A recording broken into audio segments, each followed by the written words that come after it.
বাংলাদেশের পবিত্র জমিনে কোনো ইহুদিদের চর বা কোনো শত্রু রাষ্ট্রের এজেন্ট রাজনীতি করতে পারবে না। মোসাদের বন্ধু হয়ে আপনি এই দেশের ক্ষমতায় আসতে চান? আজকে থেকে অনেকদিন আগে যখন প্রথম ছবি বের হলো নুরুল হক নূরের সাথে একজন ইসরায়েলির, যে ইসরায়েলি পার্লামেন্টে একসময় ছিল, যার সম্বন্ধে একটা পরিচিতি আছে, একটা রিউমার হলেও আছে যে মোসাদের এজেন্ট হতে পারে, তার সাথে বাংলাদেশে রাজনীতি করে এরকম একটা ছেলের উঠা বসার কি কারণ প্রয়োজন হতে পারে? কেন বসবে? এবং সেটার ব্যাখ্যা কেন পরিষ্কারভাবে দেয়নি? অ্যাক্সিডেন্টালি এয়ারপোর্টে দেখা হয়ে গেছে, ভাই আমাকে বলেছে আসেন এক কাপ চা খাই, আমি বসেছি। এটাও তো একটা ব্যাখ্যা দিতে পারতো। ব্যাখ্যা কেন দেয়নি? অ্যাক্সিডেন্টালি যদি পরিচয় হয়ে যায় 3 ঘন্টা ধরে কেন বসেছিল? বাইরের না, তার দলের নেতা কর্মীরা যে অভিযোগ তুলেছেন যে কালো ব্যাগ নিয়ে উনি কোথাও গেছেন, দেশ বিরোধী, জাতি বিরোধী, ধর্ম বিরোধী কেউ কিছু করবে আর আমরা চুপচাপ বসে থাকবো, এটা হতে পারে না। নুরুল হক নূর একটা বাচ্চা ছেলে, আমার কিচ্ছু আসে যায় না ও কত কামাই করলো, কত ব্যবসা করলো, কার সাথে কয়টা ব্যাংক লুট করলো, বাংলাদেশে রাতারাতি ব্যাংক লুট চলছে, কার সাথে কয়টা করলো, আমার কিচ্ছু আসে যায় না।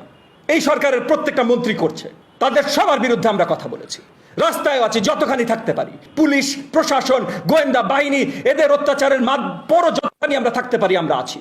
কিন্তু তাই বলে যেই দেশ পরিচিত প্যালেস্টাইনের এত বড় জেনোসাইডের জন্য প্রতিনিয়ত আমাদের মুসলমান ভাইরা অত্যাচারিত হয়ে যাচ্ছে, তাদের সাথে আতাত করতে যে বসবে তার বয়স 22 হোক আর 82 হোক, সে এই জাতির শত্রু। যদি মেহেদী সাফাদির সাথে বৈঠকের কারণে গ্রেপ্তার করতে হয় নুরুল হক নূরকে, তাহলে যারা পূর্বে বৈঠক করেছে তাদের বিষয়ে আপনার কোনো মন্তব্য? তারা যদি কোনো কারণ দেখাতে না পারে, এবং আমি জানি না 3 জন, আমরা একজন সম্বন্ধে পরিষ্কার জানি, গণমাধ্যমে এসছে এবং সে কারাগারেই আছে।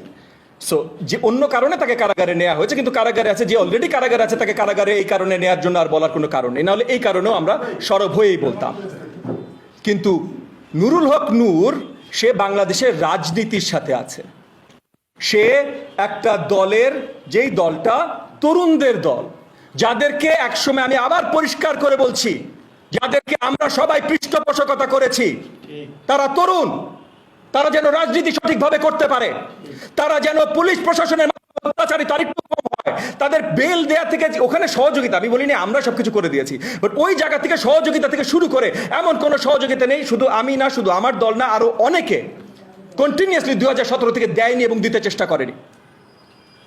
সো তারা যখন আমাদের একসময় সহযোগিতা নিয়ে, আমাদের আদর নিয়ে, আমাদের ভালোবাসা নিয়ে, আমাদের পৃষ্ঠপোষকতা নিয়ে তারপর দেশ জাতির বিরুদ্ধে কাজ করার মতো কিছু করবে, তখন আপনিও ধরে নিতে পারেন যে সেই জায়গায় আমাদের রাগটা আরো অনেক বেশি উঠবে। তবে শুধু নুরুল হক নূর না, এই দেশের বিরুদ্ধে যে রাষ্ট্রগুলো আছে তাদের সাথে আতাত করে রাজনীতি করতে চায়, এদের সবাইকে আইনের আওতায় আনতে হবে এবং এদের সবার জন্যই আমরা কারাদণ্ডের দাবি জানাচ্ছি।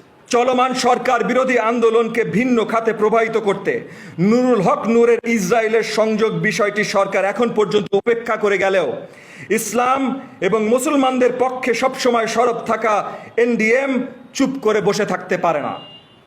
আমরা দেশের সব ধর্মভিত্তিক রাজনৈতিক দলকে আহ্বান জানাবো, নুরুল হক নূরকে গ্রেপ্তারের দাবিতে আওয়াজ তুলে নিজেদের রাজনৈতিক আদর্শের প্রতি সুবিচার করবেন। নূরের অর্থের উৎস কোথায়? বিলাসবহুল মধ্যপ্রাচ্য সফরে কে বা কারা তাকে অর্থ প্রদান করেছে?